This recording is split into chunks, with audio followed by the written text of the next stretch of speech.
Ang sabi nga paulit-ulit ni Pangulo, no, yung investments lalong-lalo na galing sa Japan, napakalaki ng tulong nito para sa mga kababayan natin. No, libo-libong trabaho ang binibigay nito sa mga iba't ibang area tulad ng Cebu. Halimbawa, dito sa Minebea Mitsui, ang laking tulong nito sa mga kababayan natin. Laki ng ine-export nating mga iba't ibang mga produkto na gawang Pilipino. So, ang sabi nga ni Pangulo sa lahat ng ahensya, lahat ng suportang dapat nating ibigay, kaya nga ibigay natin ng mabilis. No? So sa DPWH, kalye yan. No? Ang problema, nung 2021 pa, meron ng delayed na kalye dyan sa Cebu, sa Naga, na hindi matapos-tapos. Lagi nagkaka-landslide. Pag umuulan, halos yung mga nagtatrabaho doon sa factory, naglalakad na lang para lang makarating sa trabaho. Kawawa po talaga yung mga kababayan natin. Tsaka syempre, hirap na hirap yung ating foreign investor.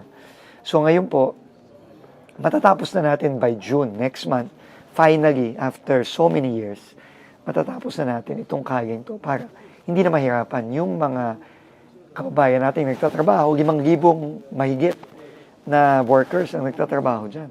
Ang Japan ang pinakamalaking infrastructure partner ng Pilipinas.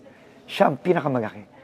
At ang mga ginagawa niyang proyekto kasama natin, talagang ito yung mga, kumbaga, life-changing para sa mga kababayan natin.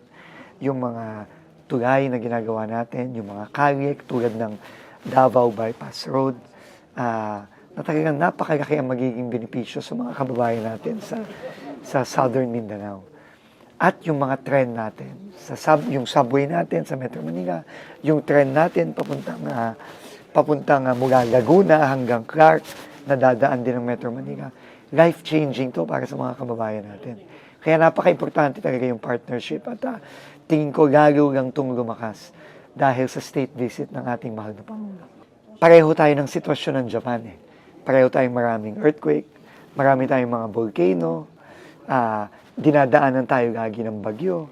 So yung expertise nila nanggagaling sa karanasan nila na dinadanas din natin taong-taon. So yung technology, yung kanilang swift response sa disaster, napakalaking tulong yan. Para talaga matulungan natin yung mga kababayan nating naapektuhan ng mga sakuna.